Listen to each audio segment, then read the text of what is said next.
इस वीडियो में हम सेंटेंस की डेफिनेशन, काइंड्स और स्ट्रक्चर के बारे में सीखेंगे।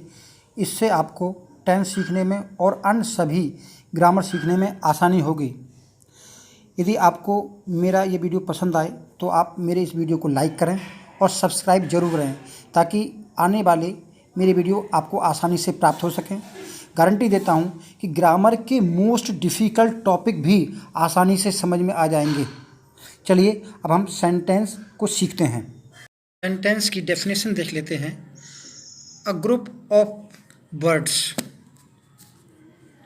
A group of words which has a complete sense is called a sentence. यानी कि शब्दों के उस समूह को जिसमें कंप्लीट सेंस होता है उसको हम सेंटेंस कहते हैं।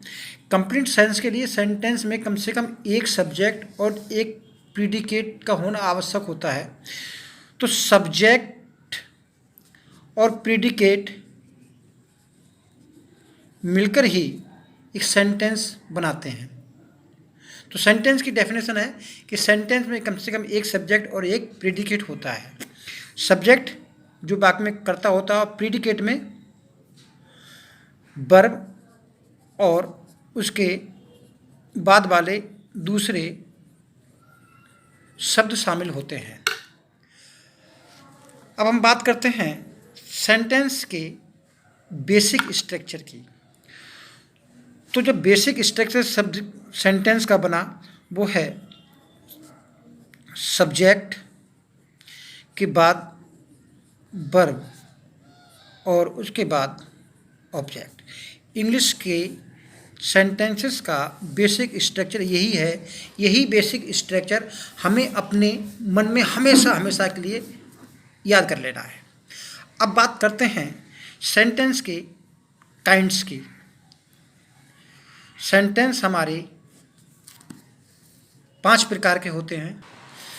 Assertive sentence, interrogative sentence, imperative sentence, exclamatory sentence, objective sentence. अब हम इनको एक एक करके विस्तार से पढ़ते हैं। सबसे पहला सेंटेंस होता है असर्टिव सेंटेंस। असर्टिव सेंटेंस कथनात्मक वाक्य होता है जिस सेंटेंस में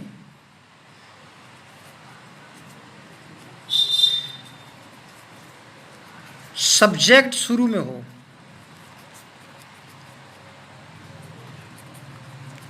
तो जिस सेंटेंस में सब्जेक्ट शुरू में हो उसको हम क्या बोलेंगे? Assertive sentence. तो जो बेसिक स्ट्रक्चर है सब्जेक्ट, वर्ब और ऑब्जेक्ट, ये सेंटेंस जो है असर्टिव सेंटेंस कहलाएगा। एग्जाम्पल ले लेते हैं। He writes a letter. यहाँ पर राइट्स वर्ब है तो सब्जेक्ट, वर्ब और ऑब्जेक्ट जो बेसिक स्ट्रक्चर है ये आपका असर्टिव सेंटेंस हुआ। वर्ब आपकी वर्ब में 2 प्रकार की वर्ब शामिल हो सकती हैं, हेल्पिंग वर्ब और main verb. Helping verb main verb से हमेशा पहले आती है। सब्जेक्ट के बाद अगर वर्ब 2 हों तो हेल्पिंग वर्ब और मेन वर्ब आती हैं। हेल्पिंग वर्ब पहले, मेन वर्ब बाद में। दूसरा सेंटेंस देखते हैं। She is cooking food. तो यहाँ पर हेल्पिंग वर्ब और कुकिंग मेन वर्ब है, यानी सब्जेक्ट, वर्ब, ऑब्जेक्ट, इसमें 2 वर्ब आ गई। तो अब इस सेंटेंस को हम नेगेटिव बनाना सीखते हैं। तो नेगेटिव बनाने से पहले हमको इस नोट्स पर ध्यान देना होगा। हमेशा याद रखें, बिना हेल्पिंग वर्ब के कभी नेगेटिव या इंटरोगेटिव सेंटेंस नहीं बनते। हेल्पिंग वर्ब वाक्य में 1 से लेकर 3 तक हो सकती हैं, किसी में कोई भी हेल्पिंग वर्ब नहीं होती। तो 1 से लेकर 3 हेल्पिंग वर्ब तक एक साथ हो सकती हैं।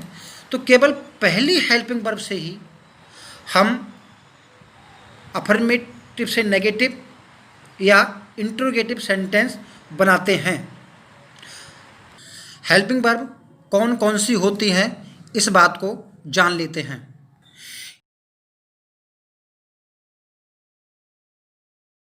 हेल्पिंग वर्ब दो प्रकार की होती हैं, primary helping verb, model helping verb. Primary helping verb में 3 कैटेगरी की वर्ब आती हैं। Do, B, have. डू वाले में शामिल होती हैं do, does, did. Be category में शामिल होती हैं is, am, are, was verb. और हैव में शामिल होती हैं has, have, had.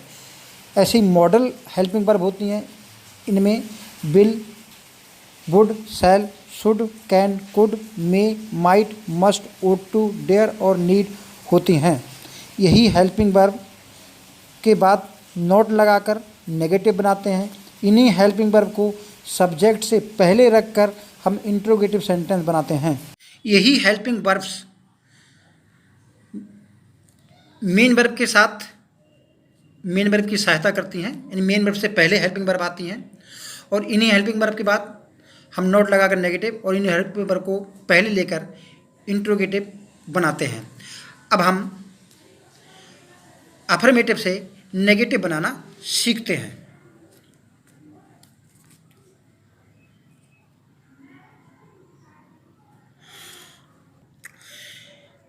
He writes a letter.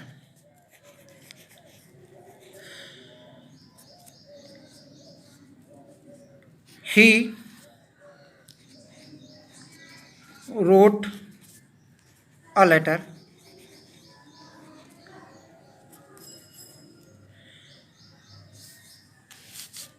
I go to school. Affirmative क्या होता है, जब सेंटेंस में कोई काम होता हो, और नेगेटिव क्या होता है, केवल नोट लगा देना। इतना ही फर्क है अफर्मेटिव नेगेटिव में। अफर्मेटिव नेगेटिव सेंटेंस नहीं है, सेंटेंस के में काम का होना या ना होना है। असर्टिव जो है स्ट्रक्चर है, और अफर्मेटिव नेगेटिव जो है वो वाक्य में काम का होना और ना होना पाए जाते हैं। अब हम इन सेंटेंस को नेगेटिव बनाते हैं। राइट से लिखा है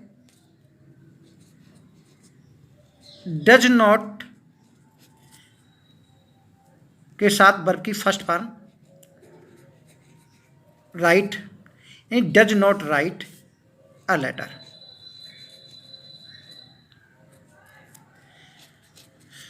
अब वर्ब की ये फर्स्ट फॉर्म है गो। दूसरा सेंटेंस है तो आई गो की फर्स्ट फॉर्म है तो do not go to school. Verb की सेकंड फॉर्म है तो डिड नॉट। फिर वर्ब की फर्स्ट फॉर्म लिखेंगे राइट अ लेटर।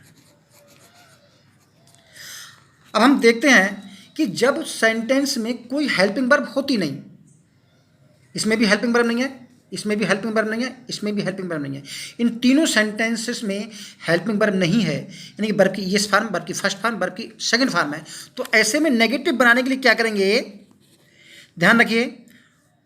वर्ब की फर्स्ट फॉर्म है तो करेंगे डू नॉट के साथ वर्ब की फर्स्ट फॉर्म। वर्ब की येस फॉर्म है तो डज नॉट के साथ वर्ब की फर्स्ट फॉर्म। अगर वर्ब की सेकंड फॉर्म है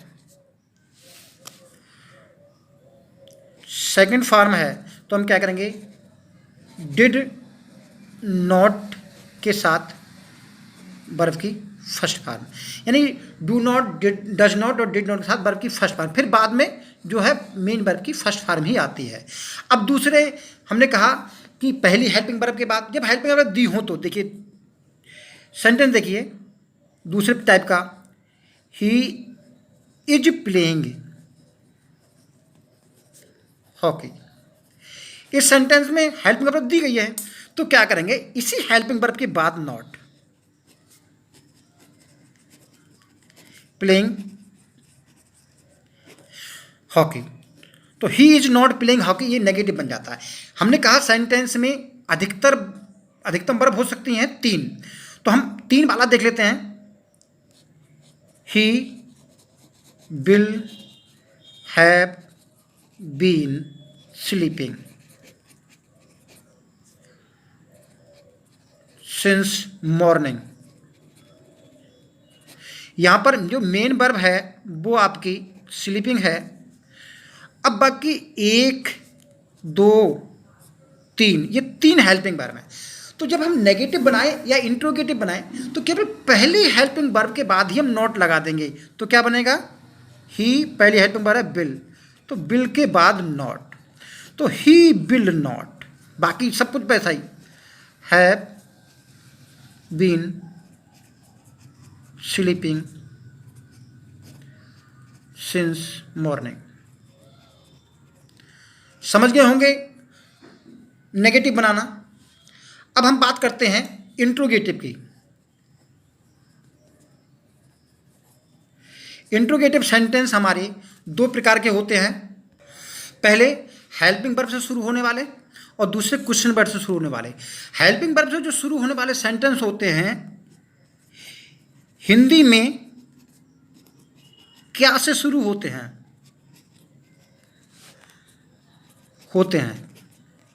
जैसे do you read this book daily. तो इसका अर्थ निकलेगा क्या से शुरू होगा, क्या तुम यह किताब रोज पढ़ते हो।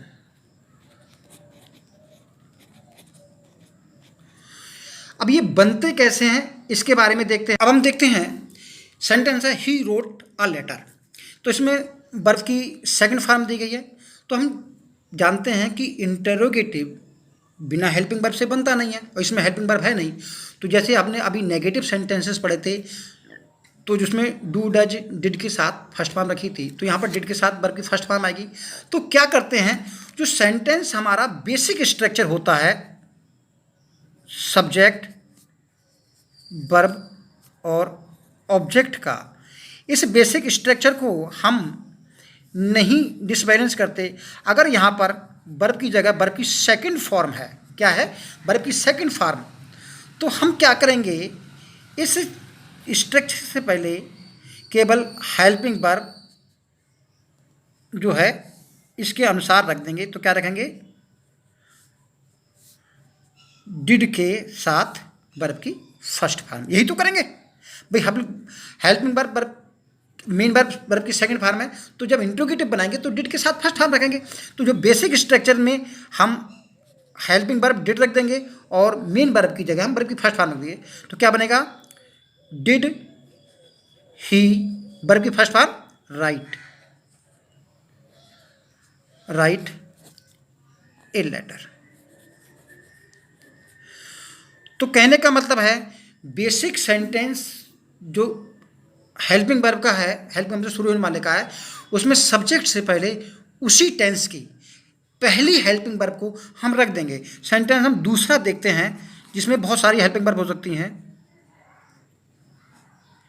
ही जो अभी देखा था, will have been, 1 2 3 helping verb है। Reading book since morning. तो क्या करेंगे, अगर इस ऐसा ही का इंट्रोगेटिव बनाना है तो क्या करते हैं, पहली हेल्पिंग वर्ब विल और शेष हेल्पिंग वर्ब वहीं, he have been reading a book since morning. तो हमारा इंट्रोगेटिव जो क्या से शुरू होने वाला वाक्य है, हेल्पिंग वर्ब शुरू होने वाला वाक्य है, उसका बेसिक स्ट्रक्चर यही बना। अगर इसमें कोई सेंटेंस नेगेटिव भी होता है तो क्या करते हैं, ये हेल्पिंग वर्ब तो सब्जेक्ट से पहले होती ही है और यही नोट रखते हैं, नोट।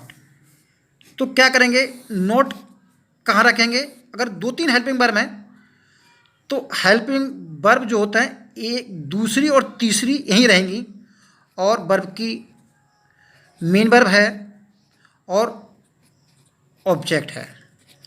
तो कहने का मतलब है हेल्पिंग वर्ब हम जब भी हम नेगेटिव बनाएंगे इंट्रोगेटिव का, तो हेल्पिंग वर्ब सब्जेक्ट के बाद, यानी कि अगर हेल्पिंग वर्ब 2-3 है तो पहली हेल्पिंग वर्ब तो ले ली, बाकी हेल्पिंग वर्ब नोट के बाद रहेंगी। तो सेंटेंस अगर इसी को हम नेगेटिव बनाते हैं तो कैसे बनेगा? Will he not have been reading a book since morning, बना देंगे। अब हम बात करते हैं दूसरे प्रकार के सेंटेंस की जो क्वेश्चन वर्ड से शुरू होते हैं। Why, when, where, how, how many, who, whom, whose, what, which, etcetera. ऐसे ही तो क्वेश्चन वर्ड से सेंटेंस शुरू होता है। तो क्या करते हैं, जब भी सेंटेंस में देखोगे तो क्वेश्चन वर्ड और पहली हेल्पिंग वर्ब ये इस बेसिक स्ट्रक्चर से पहले होती है। तो हमने ध्यान दो कि हमारा अभी तक बेसिक स्ट्रक्चर डिसबैलेंस नहीं हुआ है।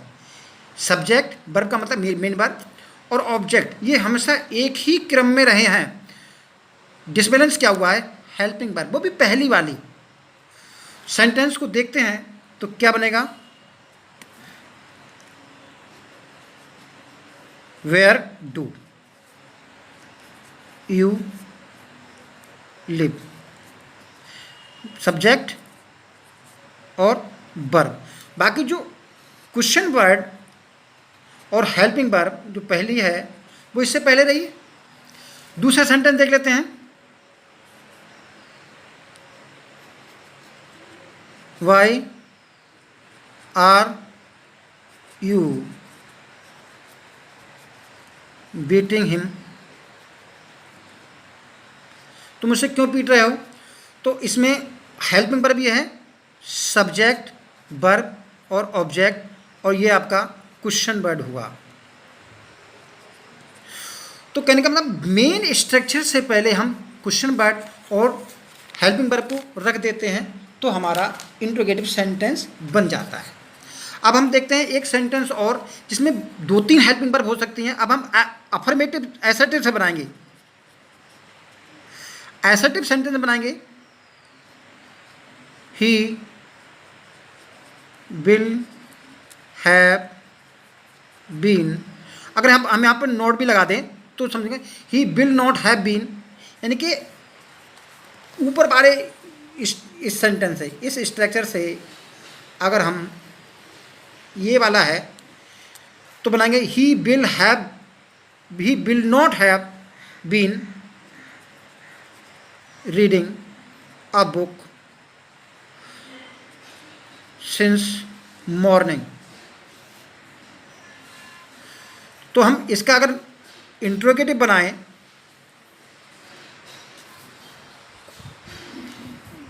वाई वाले से तो हम क्या करेंगे? अगर वाई वाला बनेंगे, वाई से क्यों पढ़ रहा था, प्रश्न करें भाई सुबह से क्यों पढ़ रहा होगा, तो हम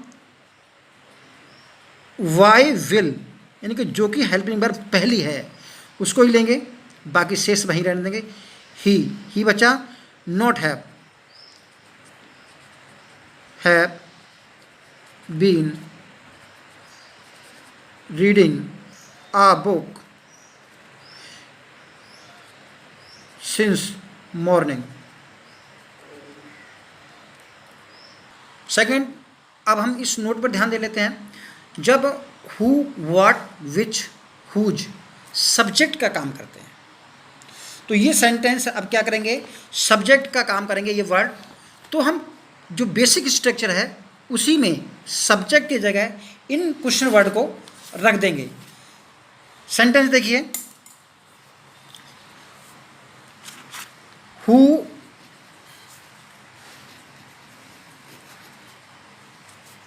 टॉट यू इंग्लिश, तुमको इंग्लिश किसने पढ़ाई? तो इसमें क्या है, हु आपका सब्जेक्ट हुआ, वर्ब ऑब्जेक्ट, और ये भी ऑब्जेक्ट है दूसरा वाला।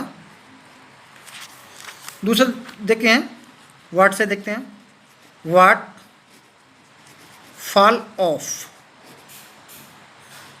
द वॉल, दीवार से क्या गिरा। यहाँ पर ये सब्जेक्ट है, वर्ब है और ये ऑब्जेक्ट है। सेंटेंस हु से भी देख लेते हैं। हु से हुज फोन रैंग, किसका फोन बजा। विच वाले देखें, विच डोर ओपन। तो ये जो दोनों चीज़ें हैं, ये यहाँ पर सब्जेक्ट है और ये क्या है, वर्ब है। अब हम बात करते हैं इंपरेटिव सेंटेंस की। यहाँ तक तो आप समझ ही गए होंगे। इंपरेटिव सेंटेंस होते क्या हैं, ये मेन वर्ब की फर्स्ट फॉर्म से शुरू होते हैं। Come here, go there, open the door. कहने का अर्थ ये है, बिना वर्ब के कोई सेंटेंस नहीं होता। यदि वर्ब में सेंटेंस में केवल एक ही शब्द है, यानी एक ही शब्द का सेंटेंस है, तो निश्चित रूप से वो वर्ब है। तो कहने का मतलब वर्ब की फर्स्ट फॉर्म, हर एक फर्स्ट फॉर्म अपने आप में एक इंपरेटिव सेंटेंस होती है। जोर दे के बोल दें, गो जाओ, कम आओ, ऐसे इंपरेटिव सेंटेंस बन जाएगा। दूसरा, इनमें जब इंपरेटिव की बात हो रही है, आज्ञा सूचक की बात हो रही है, तो यहाँ पे आज्ञा भी होंगी। तो इनमें भाव कौन से होते हैं, ऑर्डर के। ऑर्डर, रिक्वेस्ट, एडवाइस, सजेस्ट आदि भाव होते हैं। तीसरी बात, इनमें कर्ता यू, इनकी आज्ञा हमेशा यू को दी जाती है। ऐसा नहीं कहा जाता बहे दरवाज़ा खोल दे, बे ऐसा करो। हमेशा आज्ञाएं यू को ही दी जाती हैं। तुम ऐसा कर लो, तुम दरवाज़ा खोल दो, तुम वहाँ चले जाओ, तुम ये चीज़ ले आओ, ये तो कहते हैं। तो इसमें कर्ता जो है यू, जो सब्जेक्ट है छिपा रहता है। तो बेसिक स्ट्रक्चर जो होता है सेंटेंस का, वो वर्ब से शुरू होता है। तो नेचुरल है वर्ब की फर्स्ट फॉर्म ही होगी शुरू में।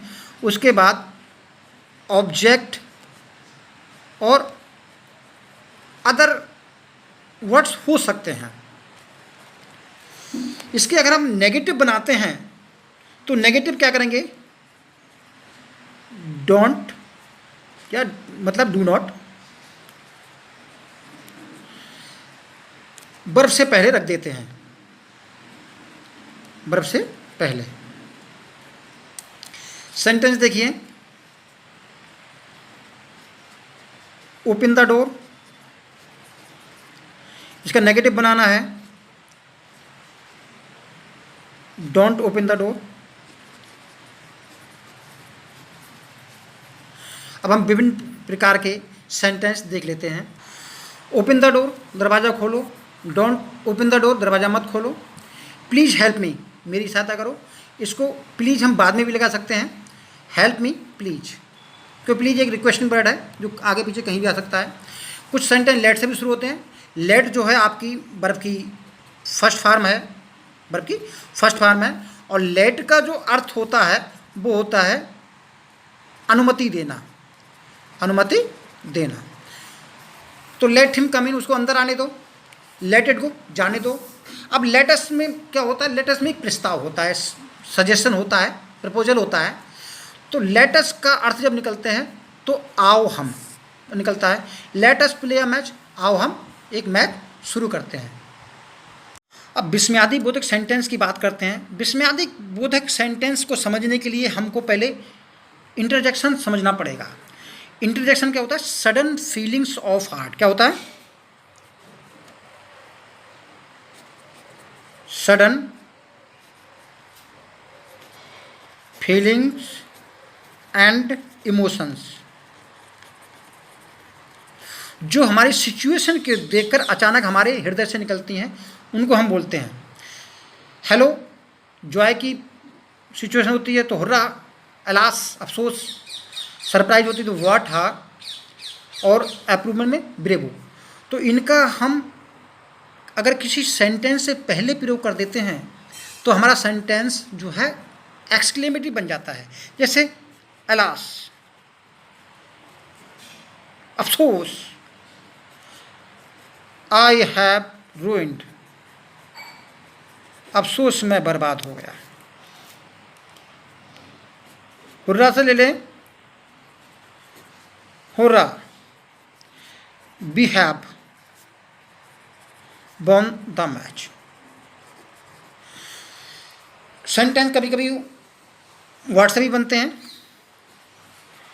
व्हाट अ लवली डे, तो ऐसे सेंटेंस में वर्ड से बना लेते हैं। तो इन सेंटेंस में विस्मयादि बोधक साइन लगता है। तो ये सेंटेंस, अब कहोगे ये सेंटेंस में सब्जेक्ट ऑब्जेक्ट नहीं है, जिस प्रकार सेंटेंस की परिभाषा है तो डेफिनेशन है, तो ये सेंटेंस कुछ इनकम्प्लीट सा है, क्योंकि इमोशन सडन फीलिंग्स होती हैं तो इनकम्प्लीट सा रहेगा। फुल कैसे बनता होगा ये? What a lovely day it is, ये इसका कंप्लीट सेंटेंस होता है। अब बात करते हैं हम इंपरेटिव सेंटेंस की, सॉरी ऑप्टेटिव की। इसमें क्या होती हैं? ये इच्छाएं होती हैं, इच्छा सूचक वाक्य होते हैं, इनमें इच्छाएं होती हैं। इनमें कौन कौन सी इच्छाएं होती हैं? पहले तो प्रेयर होती है, विश होती है इच्छा, कर्स होती है, अभिशाप बोलते हैं, और किसी को हम दुआ देते हैं, यानी कि किसी के हम अच्छी इच्छा की बात करते हैं, तो इनमें इच्छाएं होती हैं। तो ये लगभग मे से शुरू होते हैं, मे यू पास। तो इसमें भी हम जो साइन ऑफ एक्सक्लेमेशन है उसको लगाते हैं, मे गॉड ब्लेस यू, विस्मयादि बोधक साइन लगा देंगे, sorry, may your team win the match, विस्मयादि बोधक साइन लगा देंगे। और कभी कभी लॉन्ग से भी लगाते हैं, लॉन्ग लिव आवर पीएम, हमारे प्राइम मिनिस्टर की दीर्घायु। तो इस प्रकार हम ऑप्टेटिव सेंटेंस बना देते हैं। तो इन सेंटेंस के स्ट्रक्चर को अगर हम हमेशा ध्यान रखते हैं तो किसी भी प्रकार के टेंस को बनाने में हमें बहुत ज़्यादा नहीं सीखना, केवल वर्ब सीखनी पड़ेगी, क्योंकि वर्ब ही टेंस होती है। तो हम भाई वर्ब की जगह केवल हेल्पिंग वर्ब और मेन वर्ब को समझ लेंगे और इन सेंटेंस के स्ट्रक्चर में फिट कर देंगे तो हमारा सेंटेंस टेंस के अनुसार बन जाएगा। तो इन जब भी हम टेंस सीखें तो सेंटेंस स्ट्रक्चर यही रहेंगे, केवल हेल्पिंग वर्ब मेन वर्ब भी हमको याद करनी पड़ेगी। अब हमारे सेंटेंस यहीं पर समाप्त होते हैं। अब हम बात करेंगे अगले वीडियो में सेंटेंस में सब्जेक्ट वर्ब और ऑब्जेक्ट किस प्रकार बड़े बड़े बनते हैं। तो हम अगले बात करेंगे पार्ट्स ऑफ द सेंटेंस की। तब तक के लिए धन्यवाद, all the best, thank you.